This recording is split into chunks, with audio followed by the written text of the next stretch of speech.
All right, we got the Lurtz at Amon Hen statue set up and ready to go here in just a second. Lurtz is 1,000-piece edition size, just like Boromir, and also like Boromir, has a price tag of $299. This guy is sculpted by Sam Gao, who you may remember did the Elven Warrior statue that we just reviewed. So another new face, another piece. It's like I said in the Boromir intro, I think it's fantastic. I think it's great to get new people, new interpretations, in the sense of, you know, we've seen how other sculptors have done them, and they did a fantastic job, and I love their work. But it's also nice every once in a while to get a new face. So this is another new face doing a piece that people have been asking for a long time. Because as you can see behind me, this guy, the Uruk statue, was originally supposed to be a Lurtz statue in the original Lord of the Rings line, and for whatever reason got changed to the Uruk, and we got newborn Lurtz, which is a cool piece. I don't own it myself, but it's not the interpretation of Lurtz I wanted in my collection. So like many of you, I've waited a decade plus to finally get him, and at Comic-Con last year with Boromir, as I said, is, you know, part of a set, and then you can order them individually, finally showed up, and it's really super well done.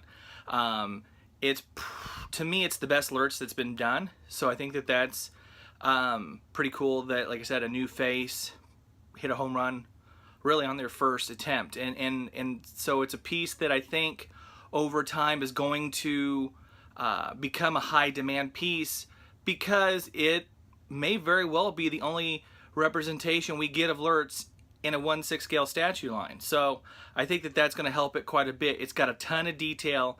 It matches these guys behind me. Let me get my hand out of the way there. It matches these guys really fantastically. I mean, he's going to be taller because the base also has the environment on it. So it's gonna do a little height adjustment because of that. But I mean, he's going to look great with those guys. So I really think it's a fantastic statue. It's so nice to have Lurtz, because even though he was a created character and he caught a lot of grief back in the day because he was a created character, I think over time people have warmed to the fact that it really added something to that sequence of the film, and that it was nice to have not just a generic orc, or an Uruk in this case, that people would hate. So it's really a really cool statue, really cool character, really well done. I've got him set up. Let me go out there and we'll get right back. All right, I got Lurtz set up here. Like I said in the intro, he is sculpted by Sam Gao, who, like I said, did the Elven Warrior. And one of the things I want to kind of point out, and that I noticed between this one, obviously, and the Elven Warrior, and just the talents that the folks at Weta have, is that obviously Lurtz's armor is leather based, as you can tell, and the details he was able to get in there and make it look leather, as opposed to the Elven Warrior, which obviously has metal armor, and he was able to sculpt it in a way that when it was painted it looked metal, or in this instance it's sculpted and looks leather. It's really, really amazing the talent that these guys have, or gals for that matter. And so I just kind of wanted to point that out real quick. That's one of the things I really, really found amazing about this statue compared to his other work. And if I mispronounce your name again, I apologize. Hopefully maybe someday I'll meet you at Comic-Con and we can talk about it and you can make sure I'm saying it right. Lurtz is 1,000-piece edition size. He is still up for order, so you can grab him, and I definitely would, because, you know, I don't know, it took 10 plus years to get a Lurtz. There's a chance it may be a little bit longer before we get another one. Like I said in the intro, he was originally supposed to be the Uruk captain, and for whatever reason got turned, you know, like I said, into the Uruk, and we got newborn Lurtz. So, you know, it's kind of nice to finally get him, and as I keep saying multiple times, you know, it's one of the things I absolutely love about Weta, and I tell them at Comic-Con every year. I make sure to tell them that as a collector, I really appreciate the fact that they go back and do characters that got missed and the ones that we've been asking for a long time, and it does. It makes them, it's good business for them. Obviously, we're buying stuff, but I just love the care that they take in making statues that we've been looking forward to for quite some time, and it's such a wonderful statue. It's my favorite Lurtz that's been done, so I'm glad to finally have a 6-scale Lurtz statue in my collection. This base is really cool, by the way. Totally is straight, almost straight scene making from the films, and I like too how detailed like Lurtz's skin is. I mean, all the little wrinkles and things in it. You've got his arrows here in the arrow bag, which I don't think I got a good picture of earlier.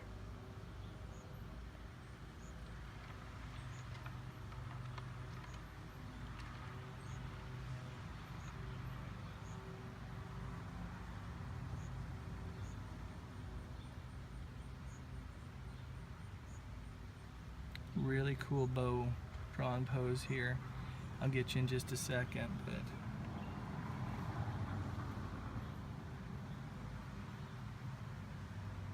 and there is an arrow, and I'll show you the arrow in a minute. And the reason I don't have the arrow in there is, for whatever reason, I'm having a heck of a time tonight getting the arrow to stay in the bow in the hand.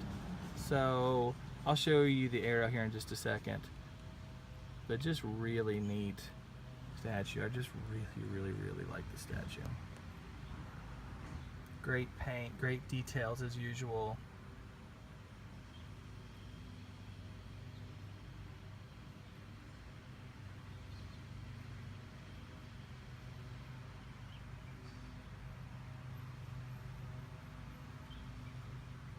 I don't have Boromir out here, so I will drag them both out later this week, hopefully, and get you a picture and post it on our Facebook page of both of them together, and people can see both together. It's kind of hard to carry two statues out and back in and all that kind of thing, so I didn't get them out. But there's the arrow that I was talking about.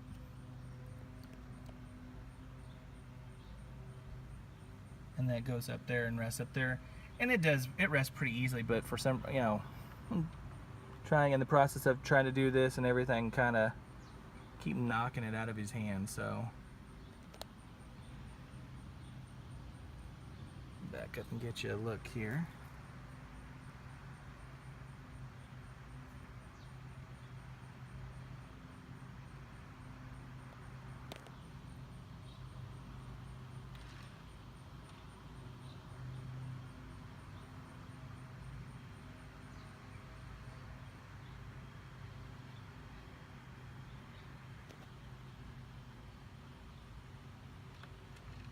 And I love that look on his face.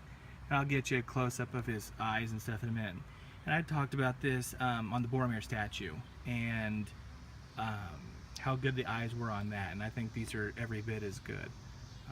One thing I would be curious about, I would love to know, talking to the sculptors that did each piece, is how much working together was there to make sure everything fit the way that it does. Because it's meant to be a set, obviously, so there definitely was some working together, but just the amount of partnership there has to be between these two pieces to get them to look this way, I'm really impressed with.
A lot of great detail, like I said, in that base.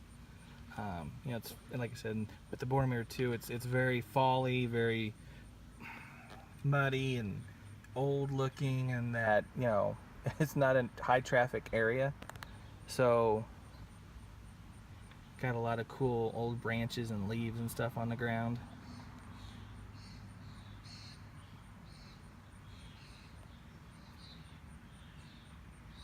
The muscle tone that's in this piece, and just like the calf here.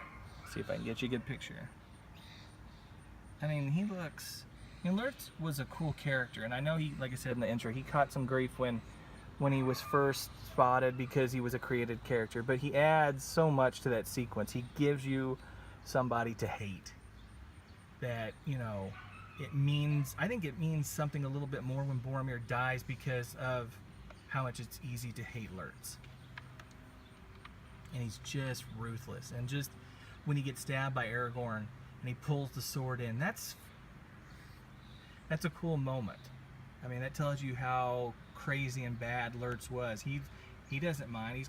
He knows he's done, so let's do this. Let's see if I can't get you a good. And look at those eyes. Seriously. The paint, the facial details, the white hand, all super well done. Let's see if I can get you one from a different angle.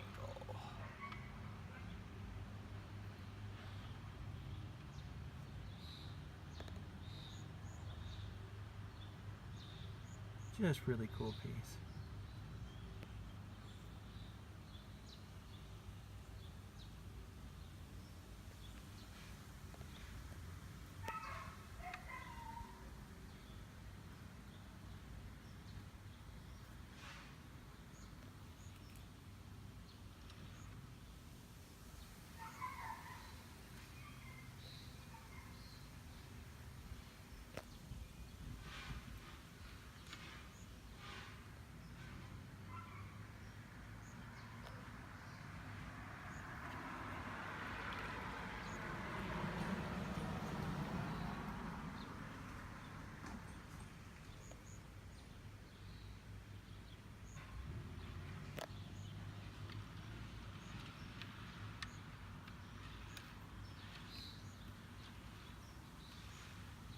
That's kind of one of my favorite angles.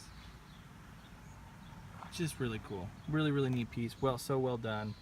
I'm very curious now with Mr. Gow whether or not he'll, like I said, with Jane Winley, you know, she's doing humans, he's done elves and monsters. Curious to see where they both go with their next pieces. But Lurtz is a 1,000-piece edition size. He's $2.99. He's still in stock. I would definitely get him because I think Lurtz being an in-demand character, I don't expect him to last much longer. It's a fantastic piece. It's a must-have. It's going to be a grail. That I have no doubt on. Next piece that I am supposed to get is the beautiful Galadriel, which was my favorite piece at Comic-Con last year, and this was also at Comic-Con last year. I forgot to mention that. But when she arrives, it'll be my next piece and my next statue review. Be on the lookout for an actual collection update. I haven't done one of those for a while. Got to straighten up a couple of things, move some pieces around, and hopefully I'll have that to you before we go to Comic-Con. As always, guys, thank you for the support. Thanks for checking these out. I'll see you in San Diego later.